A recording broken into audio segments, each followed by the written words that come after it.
Chapter 10. How to Rise to the Top of the Tree. Advice to the Young.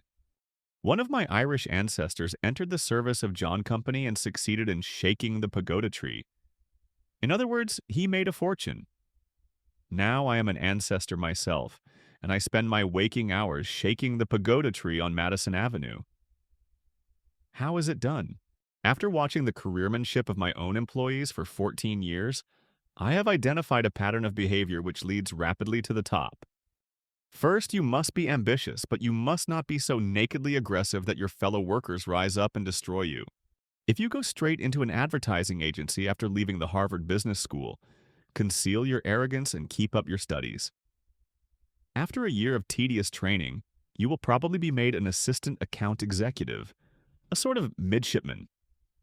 The moment that happens, set yourself to becoming the best informed man in the agency on the account to which you are assigned. If, for example, it is a gasoline account, read textbooks on the chemistry, geology, and distribution of petroleum products. Read all the trade journals in the field. Read all the research reports and marketing plans that your agency has ever written on the product. Spend Saturday mornings in service stations, pumping gasoline and talking to motorists. Visit your clients' refineries and research laboratories. Study the advertising of his competitors. At the end of your second year, you will know more about gasoline than your boss. You will then be ready to succeed him. Most of the young men in agencies are too lazy to do this kind of homework. They remain permanently superficial. Claude Hopkins attributed his success to the fact that he worked twice as long hours as other copywriters, and thus made his way up the ladder at twice their speed. One of the best agencies born in the last 40 years owes its supremacy to the fact that its founder was so unhappy with his wife that he rarely left the office before midnight. In my bachelor days, I used to work until the small hours. If you prefer to spend all your spare time growing roses or playing with your children, I like you better, but do not complain that you are not being promoted fast enough. Managers promote the men who produce the most. If people in advertising agencies were paid on a piecework basis, the drones would get their just deserts, and the dynamos would triumph even faster than they do now.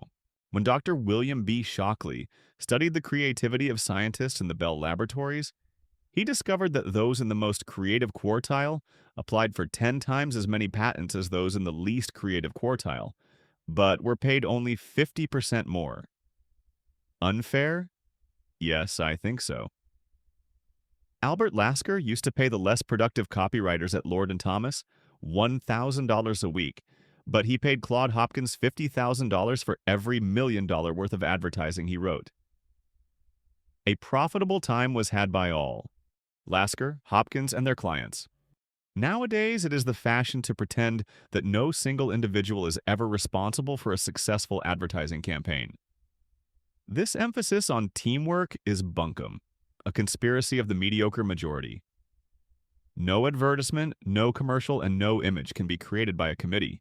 Most top managements are secretly aware of this and keep their eyes open for those rare individuals who lay golden eggs. These champions can no longer be rewarded on the Hopkins scale, but they are the only men in advertising agencies who are immune to the threat of dismissal in times of scarcity. They give value for money. Most of the work you do in an agency will be routine maintenance. If you do it well, you will make gradual progress, but your golden opportunity will come when you rise to a great occasion. The trick is to recognize the great occasion when it presents itself. Several years ago, Lever Brothers asked their 7 agencies to submit policy papers on the television medium, which was then quite new. The other agencies put in adequate papers of 5 or 6 pages, but a young man on my staff took the trouble to assemble every conceivable statistic and, after working day and night for 3 weeks, came up with an analysis which covered 177 pages. His lazy colleagues sneered at him as a compulsive worker, but 1 year later he was elected to our board of directors. On such isolated incidents are most successful careers built. Most of the able young men who come into agencies nowadays are determined to become account executives, probably because they have been taught in business school that their mission in life is to manage and administer rather than to do specialist work. It escapes their attention that the heads of the 6 biggest agencies in the world were all specialists before they reached the top. 4 of them were copywriters, 1 was in media, and 1 in research. Not one of them had ever been an account executive. It is much more difficult to make your mark as an account executive than as a specialist, because it is rare for an account executive to have an opportunity to cover himself with glory. Almost all the spectacular triumphs are performed by the specialists. I would therefore advise my own son to specialize in media, research, or copy. He would find the competition less formidable in these departments. He would find more frequent opportunities to rise above routine maintenance work, and he would acquire an expertise which gives a man security, psychological and financial. Perhaps some young men are attracted by the travel and entertainment, which attach to the work of an account executive. They will quickly find that lunching in good restaurants is no fun if you have to explain a declining share of market while eating the soufflé, and riding the circuit of test markets can be a nightmare if one of your children is in the hospital. If my son ignored my advice and became an account executive, I would offer him this advice. 1. Sooner or later, a client will blackball you, either because he dislikes you, or because you have failed him, or because he attributes to you what is really the failure of some service department in your agency. When this happens to you, don't be downhearted. I know the head of an agency who survived being blackballed by 3 clients in 1 year. 2. You can probably get by if you never function as more than a mere channel of communication between your client and your service departments, like a waiter who shuttles between the chefs in the kitchen and the customers in the dining room. Such account executives are better called contact men. No doubt you will perform this necessary function with aplomb, but I hope you will see your job in larger terms. Good account executives acquire the most complicated expertise of all. They become marketers. 3. However hard you work and however knowledgeable you become, you will be unable to represent your agency at the client's policy levels until you are at least 35. One of my partners owes the rapidity of his ascent to the fact that he went bald when he was 30, and another had the good fortune to become white-headed at 40. Be patient. 4. You will never become a senior account executive unless you learn to make good presentations. Most of your clients will be large corporations, and you must be able to sell plans and campaigns to their committees. Good presentations must be well written and well delivered. You can learn to write them well by studying the work of your masters and by taking pains. You can learn to deliver them well by observing the techniques of the professionals, notably the Nielsen presenters. 5.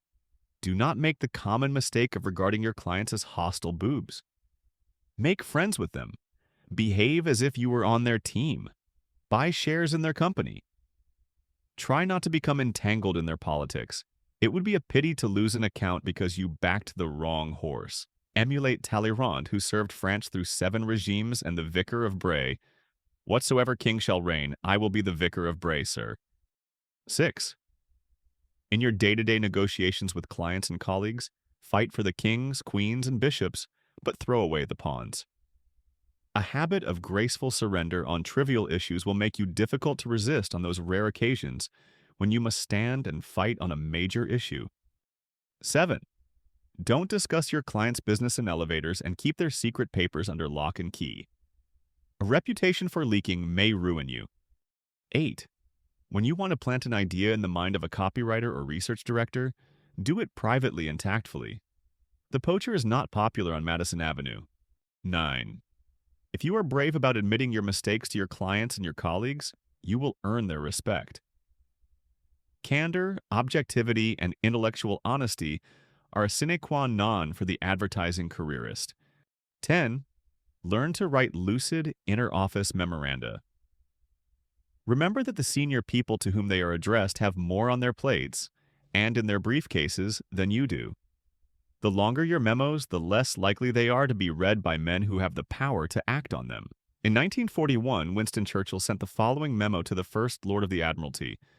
Pray state this day, on one side of a sheet of paper, how the Royal Navy is being adapted to meet the conditions of modern warfare. Never forget that you are paid more than your contemporaries in other businesses and professions.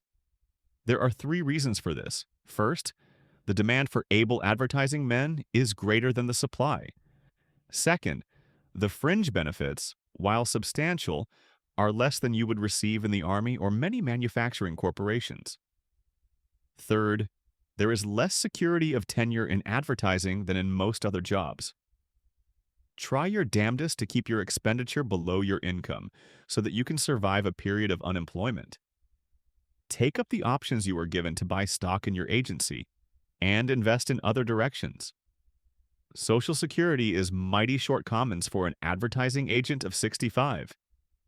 I have come to think that one of the most revealing signs of a young man's capacity is the use he makes of his vacations. Some fritter away those precious 3 weeks, while some get more out of them than all the rest of the year put together. I offer this recipe for refreshing vacations. Don't stay at home and putter around the house. You need a change of scene. Take your wife, but leave the children with a neighbor. Small fry are a pain in the neck on a vacation. Shut yourself off from exposure to advertising. Take a sleeping pill every night for the first 3 nights. Get plenty of fresh air and exercise. Read a book every day. 21 books in 3 weeks. I assume that you have already taken the Book of the Month Club's rapid reading course and that you can do 1,000 words a minute. Broaden your horizons by going abroad, even if you have to travel steerage. But don't travel so much that you come back cross and exhausted. The psychiatrists say that everybody should have a hobby. The hobby I recommend is advertising. Pick a subject about which your agency knows too little and make yourself an authority on it. Plan to write one good article every year and place it in the Harvard Business Review. Rewarding subjects, the psychology of retail pricing, new ways to establish the optimum advertising budget, the use of advertising by politicians, obstacles which prevent international advertisers using the same campaigns all over the world, the conflict between reach and frequency in media planning. Once you become the acknowledged authority on any of these troublesome subjects, you will be able to write your own ticket. In short, put your shoulder to the wheel, but be careful to pick the right wheel. Says Sophie Tucker, "I've been rich and I've been poor. Believe me, honey, rich is best." That's it for today. If you enjoyed this video, you might want to check our link in the description, where you'll find many other fundamental advertising books in different languages. And don't forget to subscribe to the channel for more persuasion and marketing-related content. Thanks for watching, and I hope to see you again in the next video.